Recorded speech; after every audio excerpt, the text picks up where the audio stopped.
বাপের বাড়ি যাচ্ছি, সবাইকে বলবো কেউ দয়া করে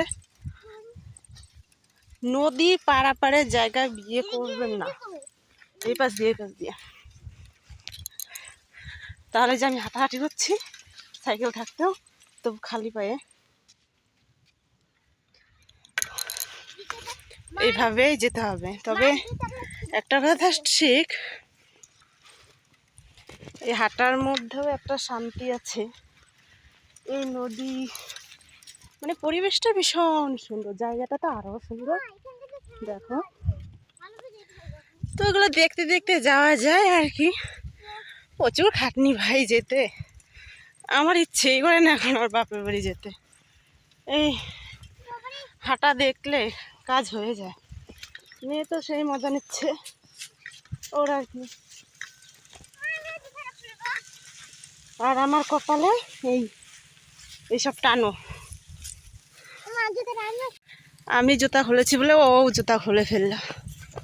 সাইড দাও বাবা, বাইক আসতেছে।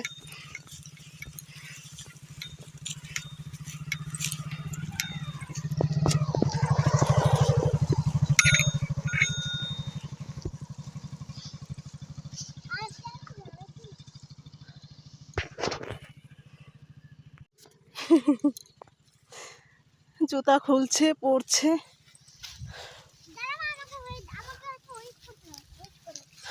অনেকটা রাস্তা হেঁটে যেতে হয়, বালু।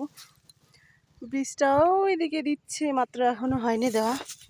আর আমাদের এতটা রাস্তা হেঁটে যেতে হয়, কিচ্ছু করার নেই, হেঁটেই যেতে হবে। তো চলো যাই।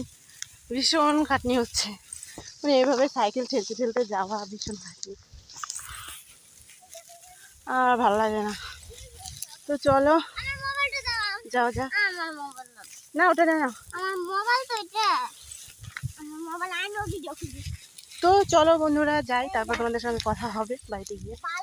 এখন অনেকটা পথ যেতে হবে, অনেকটা। বাড়ি যাচ্ছিলাম, এই যে বাঁশবাগানটা দেখছো, তোমরা শুনতে পাচ্ছ?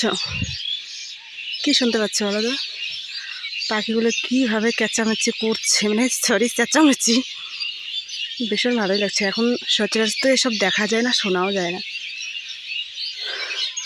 তো চলো বাড়ি যাই, হাঁপিয়ে গেছি।